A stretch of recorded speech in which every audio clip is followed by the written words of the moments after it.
On June 26, 1944, the American submarines Tilefish, Rock, and Sawfish were patrolling the waters of the Luzon Strait, which runs between the Philippines and the island of Formosa. Their commanders received a clear order: intercept the Japanese submarine I-29 at all costs, as intelligence indicated it was carrying critical military cargo. Later that evening, the crew of the Sawfish spotted the enemy target on their radar screens. They stealthily closed to firing range and launched a devastating torpedo attack. Out of 4 torpedoes fired, 3 scored direct hits, triggering a massive explosion that tore the Japanese sub apart and sent the vessel to the bottom in an instant. All that remained on the surface was a huge oil slick, from which American sailors managed to rescue a single Japanese survivor. It was only years later, after the Second World War had ended, that the true significance of that attack became known. The submarine had taken down with it a rare prototype of the German Walter HWK-509A rocket engine, alongside a massive trove of top-secret design documentation for the latest German jet aircraft. Nazi Germany had secretly transferred these plans to its ally, Imperial Japan, in a desperate bid to share advanced technology. The history of the turbojet began long before World War II, but the global conflict acted as a violent catalyst, rapidly accelerating its development. This gave engineers the opportunity to develop a wide range of ambitious jet aircraft, some of which were successfully tested in actual combat. While Nazi Germany was the undisputed leader in this new technological race, Great Britain and the United States were hot on their heels. At the same time, Japan was not sitting idle, as Japanese engineers had been actively researching jet propulsion since before the war. When Germany finally started sharing its technology, it gave the Japanese aviation industry a massive boost. One of the most striking results of this cooperation between the two countries was the twin-engine Nakajima Kitsuka fighter bomber. In Japanese, this name poetically translates to wild orange blossom. Interestingly, due to a translation error by American intelligence when decoding complex Japanese characters, the airplane became widely known by the slightly distorted name Kika, which is what you will most commonly find in aviation literature today. From a historical standpoint, however, Kitsuka is the accurate name. Since this airplane was essentially the only Japanese jet project to reach the pre-production stage, we should take a quick detour to see exactly how the jet age was born in Japan. The concept of the axial flow turbojet engine was first patented back in 1921 by the brilliant French inventor Maxime Guillaume, though the level of technology at the time simply did not allow a working prototype of his bold design to be built. Almost 10 years passed before British engineer Frank Whittle patented a turbojet design using a centrifugal compressor in 1930.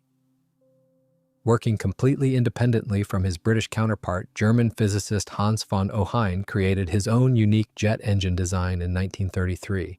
His concept remained purely theoretical until 1936, when famous German aircraft designer Ernst Heinkel took a serious interest in his work and funded the creation of the first working prototype, designated the HES-1. By March 1937, this German engine had completed its first successful test run, and just 1 month later, Frank Whittle successfully tested his own jet engine design, designated the WU. Right around this time, news of Whittle's breakthrough developments reached Japan. Rear Admiral Koichi Hanajima, then head of the engine department at the main naval arsenal, took immediate notice. He was also keeping a close eye on the work of Italian engineer Secondo Campini, who was developing an ambitious jet project known as the Campini-Caproni N1. Inspired by these concepts, Hanajima launched his own jet propulsion research at the arsenal, pushing hard to get the Mitsubishi Corporation and researchers from Tokyo Imperial University on board with the promising technology. Unfortunately for the admiral, his forward-thinking ideas just could not gain traction with Japanese industry and academia at the time. Meanwhile, over in Europe, the technology race was gathering incredible pace. In 1938, BMW launched a massive research program into turbojet engines, while the upgraded HES-3 engine went to the test stands as a direct evolution of Heinkel's previous model. In late 1938, prominent aircraft designer Willy Messerschmitt entered the fray, beginning work on an entirely new project that would forever change the history of military aviation. the legendary Me-262, the world's first operational jet fighter to see combat. Back in Japan, there was still almost no interest in turbojets. Even so, a small engine testing lab was set up at the Yokosuka Naval Technical Arsenal under the leadership of Commander Tokiyasu Tanegashima. Because funding for the department was practically non-existent, Tanegashima and Professor Fukusaburo Numachi had to use a clever workaround. They focused primarily on developing turboprops, a concept that made a lot more sense to the higher-ups. However, both engineers knew perfectly well that the real future was in jet aviation. They reached out to private companies like Ishikawajima Shibora and Ibara for help, hoping to build a few test engines using compressors and gas turbines. Unfortunately, these early attempts turned out to be dead ends that failed to deliver the desired results. As Japan struggled, similar developments abroad were already yielding impressive results. By 1939, BMW engineers had successfully tested their first turbojet, and by the late summer of that year, the HE-178 took to the skies as the world's first jet-powered aircraft. The British were not sitting idle either. In early 1940, the Air Ministry ordered 2 experimental flying testbeds from the Gloucester Aircraft Company for Whittle's latest engines. That same year, the Italian Campini Caproni made its maiden flight. The Germans successfully flew a prototype of the HE-280, and testing kicked off for the famous Junkers Jumo 004 turbojet. Across the ocean, Lockheed tackled the creation of the first American turbojet, the L-1000. By early 1941, Britain had already ordered the design of a full-fledged jet fighter, the Gloucester Meteor. Despite all these setbacks, jet development in Japan finally started to gain traction by 1940. Early that year, Tokiyasu Tanegashima teamed up with Mitsui to develop a piston compressor for a gas turbine based on blueprints from the German manufacturer Junkers. Realistically, there was no way to use this setup as a practical aircraft engine, which is when another department stepped in. A team led by Lieutenant Commander Osamu Nagano and engineer Masanori Miyata managed to build a miniature free piston gas turbine compressor that could spin up to 12,000 RPM. Producing just 1/10 of a horsepower, it was only enough power to light up a standard light bulb through a magneto. While this was a solid breakthrough, the conservative brass of the Imperial Japanese Navy failed to see its potential. Soon enough, Tanegashima faced the harsh reality that Japanese industry lacked the manufacturing capacity to build a complex free piston engine, prompting him to shift all his efforts toward developing an axial flow turbojet. The escalating war in Europe continued acting as a massive catalyst for the major powers. In the spring of 1941, the experimental Gloucester E-2839 took to the skies over England. The following year in Germany, the Junkers Jumo 004 engine successfully completed its grueling test cycle, BMW refined their 003 power plant, and Ernst Heinkel focused on the powerful HES-011 turbojet. In midsummer of 1942, the Messerschmitt Me-262 made its maiden flight, followed in October by the first American jet fighter, the Bell XP-59 Aerocomet. News of these rapid and impressive successes served as a wake-up call for the Japanese High Command, giving them the exact push they needed to take serious action.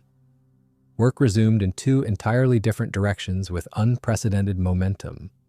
The first path involved creating a motorjet closely resembling Secondo Campini's design. Ishikawajima drew up a power plant. Dubbed the TSU-11, originally planned for the Kugasho Oka manned flying bomb, but it was quickly deemed completely impractical for a conventional jet aircraft. The second, far more promising direction was the development of true turbojet engines under the personal oversight of Vice Admiral Misao Wada at the Kugasho Naval Arsenal. By heavily modifying a standard exhaust-driven turbocharger, engineers created the TR-10 engine. However, when they fired it up for its first test runs in the summer of 1943, the thrust output fell far short of expectations. Renamed the NE-10, the project was sent back for serious rework. After redesigning the air intake to take excess strain off the compressor, the engine ran at a lower RPM while putting out significantly more thrust. This updated version was named the NE-12. When it turned out to be way too heavy, designers scrambled to shave off weight, ultimately resulting in a lighter variant known as the NE-12B. By 1944, Japan was facing a grim reality. In July and August, American troops captured the Mariana Islands of Saipan and Tinian, placing the Japanese homeland well within range of the legendary B-29 Superfortress heavy bombers. Up to this point, attacks on Japanese cities had been relatively rare, but the High Command knew the raids were about to become regular and far more intense. Recognizing that an enemy landing on the home islands was now clearly just a matter of time, the Naval Aviation Headquarters urgently convened a major meeting in August 1944 to completely rethink their defense strategy. Top aircraft designers from Nakajima and Kawanishi were invited to develop 3 new classes of combat aircraft under the grand title of Kokoku Heiki, or Weapons of the Empire. The first class in this program essentially involved modifying existing aircraft to carry massive 800-kilogram bombs for suicidal takotai, or special attacks, against the enemy invasion fleet, potentially using rocket boosters to get them airborne. The third class was meant to be a relatively conventional piston-engine aircraft for kamikaze missions, though this idea was scrapped when the military decided to rely on the Nakajima KY-115 instead. But the most fascinating part of the program was the second class, which paved the way for the unique Nakajima Kitsuka. Conceived as a cutting-edge jet fighter, it was initially going to be powered by TSU-11 motorjet engines, with plans to later mass-produce the aircraft with the significantly more powerful NE-12 turbojets. Given the slow progress of their domestic programs, the Japanese Naval Command decided to turn to their allies for help. In May 1944, Japanese representatives opened negotiations to buy the production rights for Germany's brand-new Me-262 jet fighter. The Germans initially gave the green light before stalling, claiming that flight testing had forced extensive design changes. This stalling would have continued if Reichsmarschall Hermann Göring hadn't personally stepped in on July 22, 1944. He issued a strict order to immediately hand over all production blueprints for the Me-262 and Me-163 fighters, as well as physical examples of the Jumo 004 and BMW 003 engines. Thanks to his influence, the licensing agreement was signed in a matter of days. Interestingly enough, the handover of some of these blueprints and even a prototype Walter HWK-509A rocket engine had already taken place. For this top-secret mission, the massive Japanese cruiser submarine I-29 slipped quietly into the German-occupied French port of Lorient in March 1944. Using its spacious onboard hangar as an oversized cargo bay, the sub was packed with an absolute treasure trove of technology, including an Enigma cipher machine, radar systems, and complete sets of design documents. By April 16th, the I-29 began its dangerous voyage home, carrying 18 passengers, including key specialist and military engineer Captain Eiichi Iwaya. After spending long months at sea, the submarine successfully made it to Singapore on July 14th. Fully aware of how valuable this intelligence was, Iwaya decided not to push his luck. He disembarked, took the most crucial German blueprints, and boarded a flight straight to Tokyo. That decision ended up saving his life, as the I-29 was sunk just days later by the USS Sawfish in the Luzon Strait. As for physical examples of the German fighters and engines, Göring ordered them shipped to Japan via another giant transport submarine, the I-52. Leaving the port of Kure in March, carrying 2.2 metric tons of solid gold to pay for the advanced designs, the sub was also packed with strategic raw materials like molybdenum, tungsten, tin, and rubber for Germany's war effort. The I-52 successfully slipped through the Indian Ocean and around Africa, but the Allied landings in Normandy forced the submarine to urgently divert toward Norway. On the night of June 22, 1944, while holding a secret rendezvous with a German U-boat west of the Cape Verde Islands, both submarines were spotted by an American hunter-killer task group. While the German crew miraculously evaded the attack, the Japanese OR-52 fell victim to a Mark 24 acoustic homing torpedo dropped by a Grumman Avenger, bringing the ambitious mission to an abrupt end. When Captain Iwaya finally made it back to Japan, he faced a grim reality. Out of all the highly classified data, he only had a single cross-section blueprint of the BMW 003A engine left in his possession. But Japanese engineers were not about to give up. After studying the blueprint, they realized the German engine shared similarities with their NE-12 project, but used a much more efficient 8-stage axial compressor.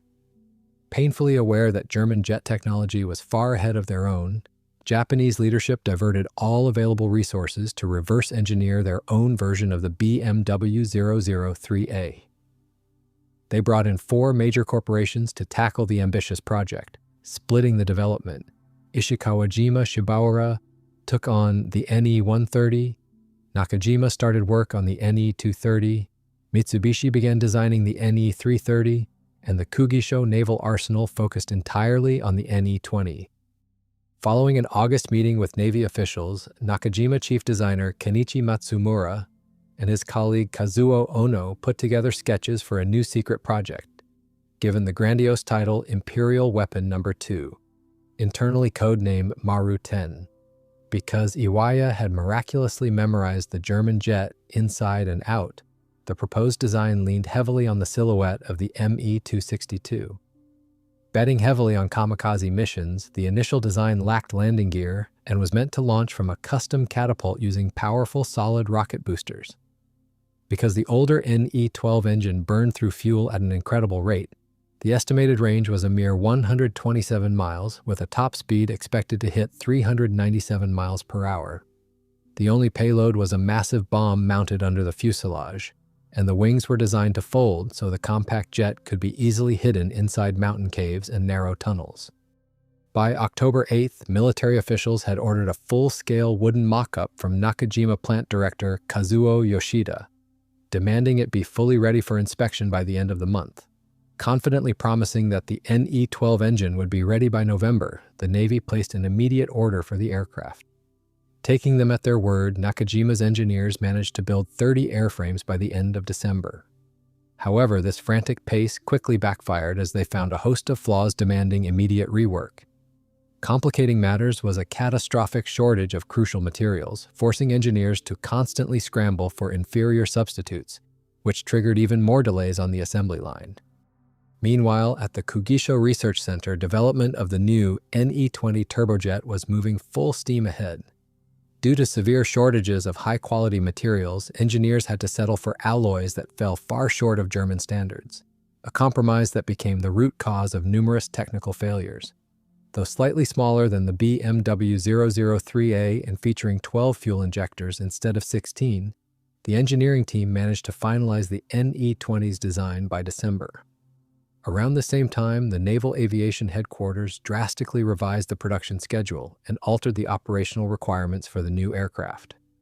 No longer viewed exclusively as a platform for suicidal missions, the airplane was repurposed as a high-speed attack bomber where the pilot could drop the bomb in flight. Naturally, these changes made a conventional landing gear an absolute necessity, and the bomber was finally given its official name, Kitsuka.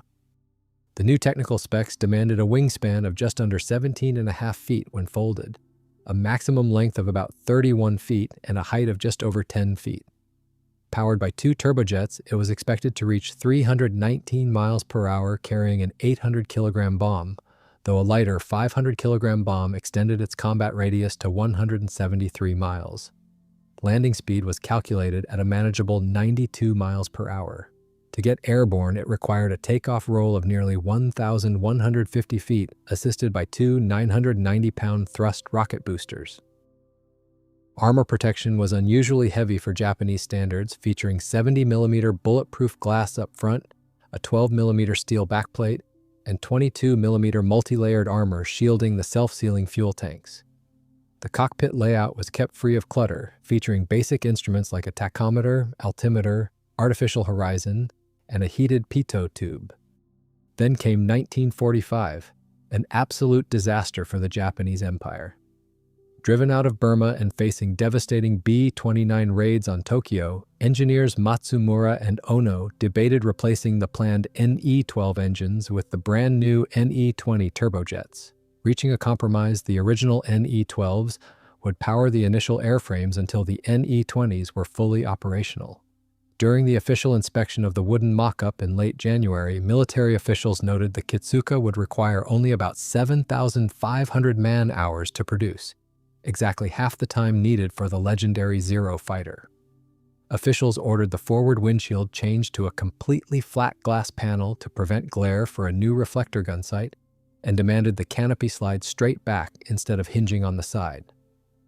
To free up resources, Nakajima was ordered to suspend all work on the J5N1 Tenrai interceptor and the G8N1 Renzan heavy bomber. By February, mass production of the Kitsuka was scheduled to begin before flight tests were even completed, with the first prototypes stripped of armor and bomb racks. However, massive American bombing raids made uninterrupted production impossible.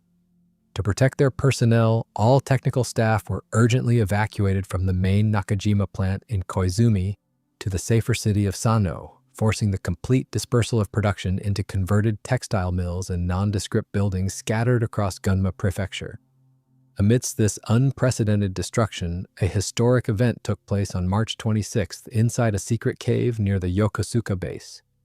Engineers successfully completed the first test run of the new NE-20 turbojet. Vastly superior to its predecessor, designers made a firm decision to power the Kitsuka exclusively with NE-20 engines, scrambling to rework the blueprints for the new engine mounts. The new power plants pushed the expected top speed to 385 miles per hour, though the takeoff roll increased to 1,640 feet, requiring massive 1,000-pound RATO boosters. Refining the NE-20, however, remained a nightmare. The metal turbine blades had a terrible tendency to crack under extreme stress because material shortages forced them to use standard manganese chrome vanadium steel instead of a specialized nickel alloy. Furthermore, the steel blades were welded directly to the turbine disc, and the weld simply could not handle the tremendous vibration. After just an hour or two of operation, microcracks would spread. The simplest solution was to make the blades much thicker, which improved durability but significantly reduced engine efficiency. Low compressor pressure was another hurdle, famously solved when Lieutenant Commander Osamu Nagano reshaped an incorrectly calculated stator vane by hand on an ordinary anvil. Thrust bearings constantly burned out due to extreme temperatures, and the fuel crisis meant high-octane aviation fuel was reserved for radial engines.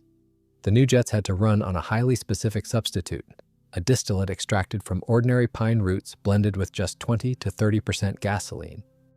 By late April 1945, the first fuselage was completed and passed rigorous static load testing without a scratch.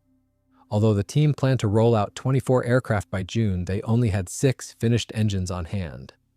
The project faced an alarming fuel crisis and a total depletion of the country's aluminum supply, forcing engineers to rely on steel and wood.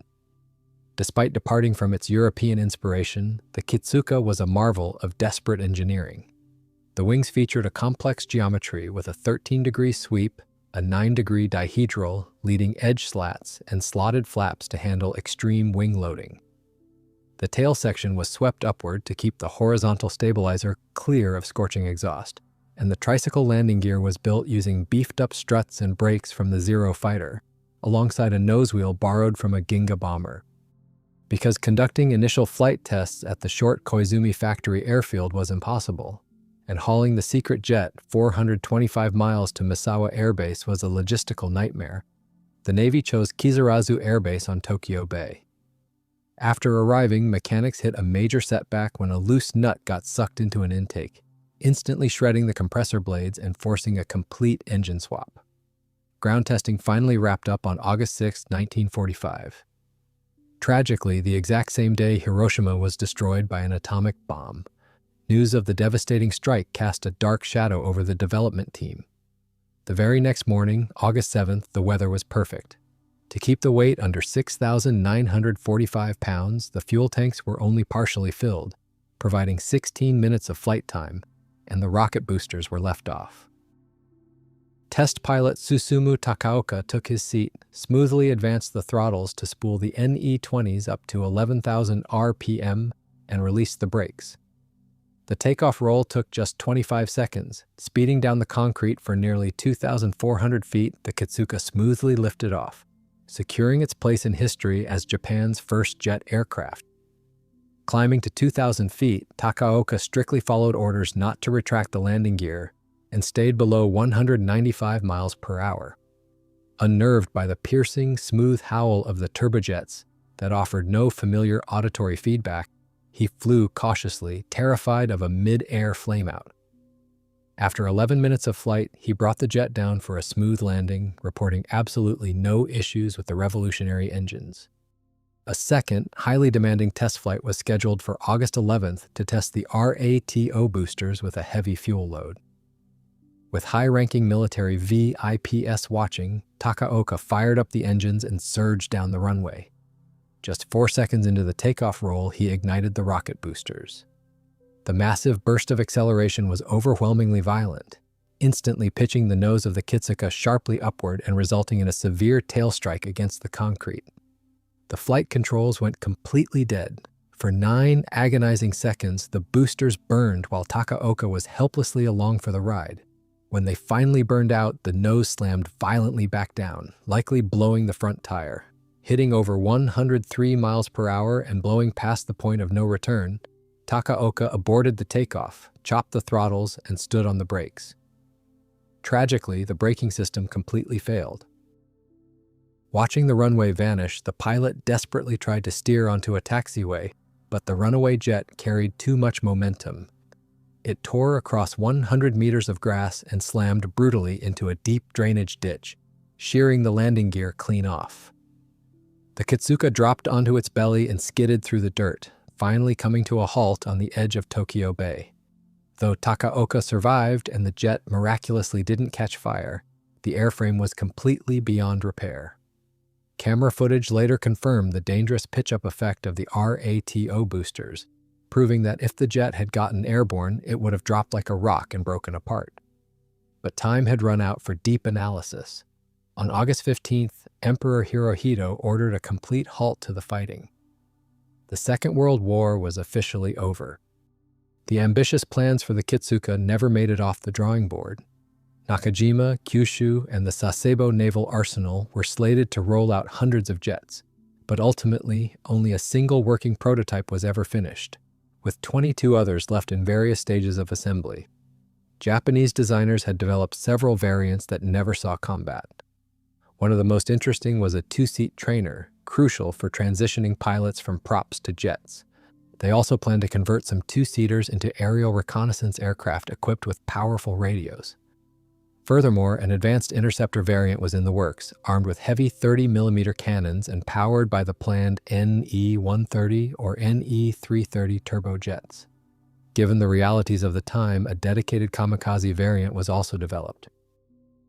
Stripped of its landing gear and armed with twin 20mm cannons to fend off fighters, it was meant to launch from a 650-foot rail using solid boosters that would subject the pilot to 4 Gs right off the rail. The newly formed 724th Naval Air Group had planned to use Kawanishi Shiun seaplanes as pathfinders to guide these jets on low-altitude suicide strikes, but the unit never received their aircraft. When Allied forces occupied Japan, 3 unfinished Kitsuka airframes were captured as war prizes. The story of the first is remarkable. Pieced together using spare parts and components originally intended for the crashed prototype, it was shipped to the United States to Naval Air Station Patuxent River. After decades of transport, this unique jet found its permanent home at the Smithsonian's Paul E. Garber facility. The second surviving Kitsuka ultimately ended up at the same facility after spending a decade in storage at Naval Air Station Norfolk, becoming a suspended centerpiece of the exhibit. The third captured Kitsuka, however, was much less fortunate. Sent to Naval Air Station Willow Grove in Pennsylvania, its museum career wasn't meant to be, and the rare Japanese jet was simply sent to the scrapyard and broken up.